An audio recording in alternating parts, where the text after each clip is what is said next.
ആനച്ചാടിക്കുത്തുനിന്ന് പിന്നെ നമ്മൾ നേരെ പോയത് തൊമ്മൻകുത്തിലേക്കാണ്. അവിടെ എത്തിക്കഴിഞ്ഞപ്പോൾ തന്നെ അവിടെ ഇങ്ങനെ കുറച്ച് ഏരിയ ഉണ്ടായിരുന്നു വാട്ടർഫോൾ ആയിട്ട്.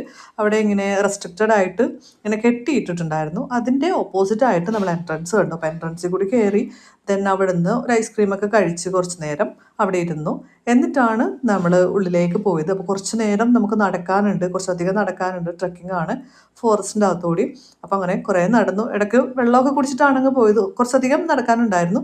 പിന്നെ ഇതാ ഇതുപോലെ ഒരു മരത്തിൻ്റെ പാലം കണ്ടു. അതിൽ കൂടിയൊക്കെ അങ്ങനെ പോയി. അപ്പോൾ ഒരു ചൊറിയമ്പുഴയിലൊക്കെ കയറി ഞാൻ പിടിച്ചായിരുന്നു.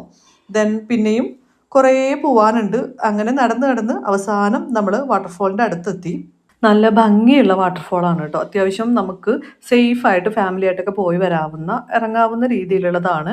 കുറച്ച് സ്ഥലമൊക്കെ ഇങ്ങനെ കെട്ടിയടച്ചിട്ടുണ്ട്. ആ ഭാഗത്തേക്ക് പോകരുതെന്ന് പറഞ്ഞിട്ട് ഇങ്ങനെ റെഡ് റിബണൊക്കെ കെട്ടിയിട്ടുണ്ട്.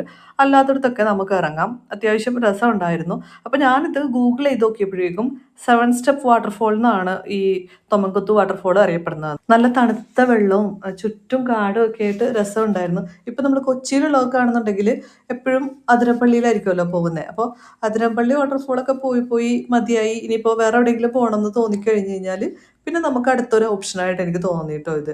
കാര്യം വെച്ച് കഴിഞ്ഞാൽ നമ്മൾ അതിരപ്പള്ളിയിലാണ് പോകുന്നതെന്നുണ്ടെങ്കിൽ നമുക്ക് വെയിലത്ത് നല്ലോണം വെയിലടിക്കും. ഇതാകുമ്പോഴേക്കും കാടിൻ്റെ ഉള്ളിലായതുകൊണ്ട് അത്രയും വെയിലും കാര്യങ്ങളൊന്നും നമുക്ക് അറിയണില്ല.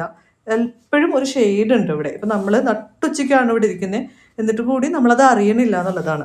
അങ്ങനെ അവിടെ കുറച്ചധികം ടൈം സ്പെൻഡ് ചെയ്ത് എൻജോയ് ചെയ്തതിന് ശേഷം നമ്മൾ തിരിച്ചിറങ്ങി. ഇനി നേരെ ആലോക്ക് ഇടുകയാണ് കേട്ടോ.